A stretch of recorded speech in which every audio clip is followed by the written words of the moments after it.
Historiquement, avec l'ANC au pouvoir depuis l'avènement de la Mhm. démocratie avec l'avènement de la démocratie en 1994, on sait que l'Afrique du Sud a toujours été proche du bloc soviétique.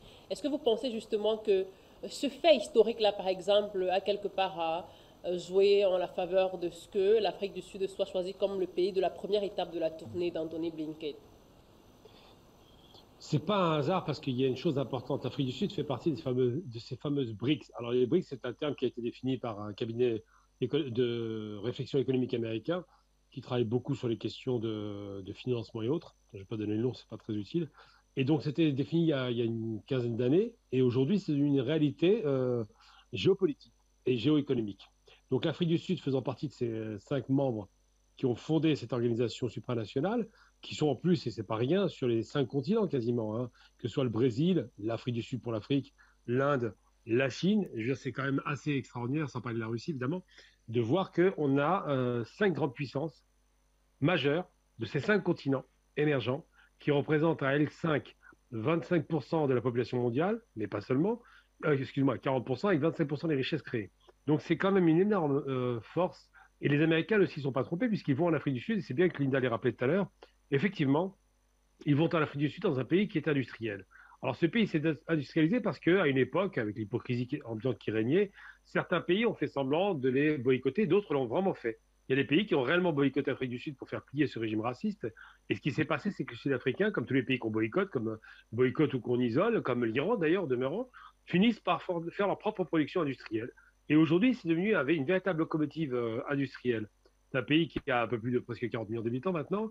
C'est un pays qui est très important parce que c'est la pointe de l'Afrique. Donc, sur un plan géostratégique, c'est très important par rapport au transfert de fret de marchandises. Mais surtout, c'est un pays qui est, effectivement, vous l'avez rappelé, très proche, je parle de l'ANC, traditionnellement de l'Union soviétique pour les raisons simples, c'est qu'ils ont cherché un allié. Alors, il faut rappeler très rapidement, hein, je vais faire un rappel historique rapide, c'est que la plupart des pays, parce que tout à l'heure, il y a Béhanzin qui avait rappelé effectivement la longue tradition de l'Amérique du Sud, particulièrement évidemment du pays dans lequel il est actuellement, le Venezuela, qui a rappelé effectivement que ces pays sont une sorte de fond du refus, un axe qui s'est constitué contre les Américains et qui a cherché une alliance avec bon, en Amérique du Sud, c'est un petit peu le rêve de la révolution bolivarienne, mais qui a cherché effectivement un allié solide. Et ils l'ont trouvé chez les anciens soviétiques.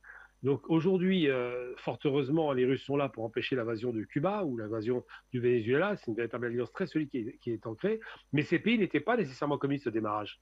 Au début, c'est des pays qui se sont trouvés jetés dans les bras du communisme par le mépris américain. On voit bien que Fidel Castro, lorsqu'il arrive au pouvoir, il va d'abord faire une visite aux États-Unis pour demander un soutien. Et il est rejeté immédiatement après. Il va rejoindre les Russes.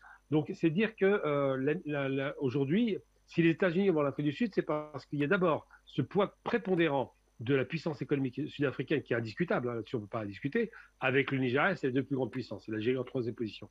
Mais surtout parce qu'il essaie de créer un lien artificiel qui n'existe pas, je le rappelle, hein, c'est quand même difficile de vendre le modèle américain quand on voit ce que ça a été pour les Noirs en Amérique et le soutien à l'apartheid.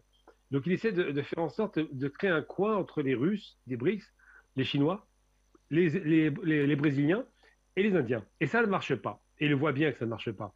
J'ai envie de dire que bon, l'échec en Ukraine est consommé, que la provocation qui a été faite récemment à Taïwan par rapport à Pelosi qui est arrivé pour provoquer les Chinois est consommée et que ça a réaffirmé une alliance stratégique entre tous ces pays. Ça ne veut pas dire qu'ils s'aiment tous. Hein. Je veux dire, les Indiens, par exemple, étaient plutôt pro-américains. Mais là, aujourd'hui, ils sont en train de revoir leur copie. Et donc, je ne parle même pas des Brésiliens qui sont tenus par un type d'extrême droite. Et pour autant, il a l'intelligence de se rallier du côté de ses intérêts. Donc ces pays profitent à plein de l'explosion du gaz, du pétrole et de tous les cours des matières premières et en même temps peuvent réorienter l'économie mondiale. Donc vous dire pourquoi est-ce que Blinken est là-bas, bah, évidemment parce qu'il espère un miracle, je parle bien d'un miracle, c'est le champ du signe, encore une fois je le répète. Vous dire ce qui va arriver, il est probable que les Sud-Africains prennent position une fois que les cartes seront rebattues en faveur de leurs alliés, à savoir les BRICS. Et surtout, l'Algérie a fait une demande aujourd'hui, donc la pointe de l'Afrique du Nord avec la pointe de l'Afrique du Sud, a fait une demande officielle de rentrer dans les BRICS, considérant qu'elle a les moyens de le faire. Alors tout à l'heure, Linda disait que l'Afrique du Sud est le seul pays qui a les industries lourdes. Bah, je suis désolé, Linda, pour une fois, je ne vais pas te bousculer trop, mais tu oublies l'Algérie. Rappelle-toi les années 70, Boumedienne a créé les industries industrialisantes, donc des industries lourdes. Donc l'Algérie comme l'Afrique du Sud, là je te rejoins, sont deux pays qui disposent d'industries lourdes. C'est les rares pays à en avoir. Ils ont les industries d'extraction, mais surtout ils font du métal, du béton, enfin toutes les industries lourdes sont en place Et ces pays sont en migration. L'Afrique du Sud a une légère avance sur l'Algérie. Il n'en demeure pas moins que ces deux pays sont des pays frères. Rappelons-nous que Nelson Mandela allait prendre des cours de résistance militaire et d'entraînement militaire en Algérie. Ça a été oublié un temps, mais c'est bien là-bas. Et puis surtout, quand Nelson Mandela sort d'Afrique du Sud, une fois qu'il est libéré de ce cauchemardesque 27 ans de prison, eh bien, il va rendre visite à des pays qui sont ses alliés. Il va rendre visite, évidemment, au Nicaragua, qui était détesté par les États-Unis. Il va rendre visite, évidemment, à l'Algérie, ce qui était normal, à la Libye, encore plus normal, à l'Iran. Et ça a rendu fou de colère les Américains, parce ils nous ont dit qu'ils rendaient visite à des pays terroristes. Il leur a répondu simplement: j'ai rendu aux seuls pays qui m'ont soutenu. J'ai rendu visite à des pays qui soutenaient la liberté, le droit de mon peuple à pouvoir s'exprimer. Et ces pays, il se trouve qu'ils ne sont pas occidentaux, évidemment. Ce sont des pays du Sud qui connaissent, malheureusement, le colonialisme, la barbarie coloniale et la barbarie de l'esclavage. Donc c'est cela qui fait que Blinken, je crois vraiment, a quasiment aucune chance de remporter cette visite. Et puis, je tiens à rappeler une dernière chose. Aujourd'hui, aux États-Unis, il faut quand même regarder un peu le profil. C'est une gérontocratie qui dirige le pays. Les gens qui sont au pouvoir ont tous plus de 70 ou 80 ans. C'est très inquiétant pour l'avenir.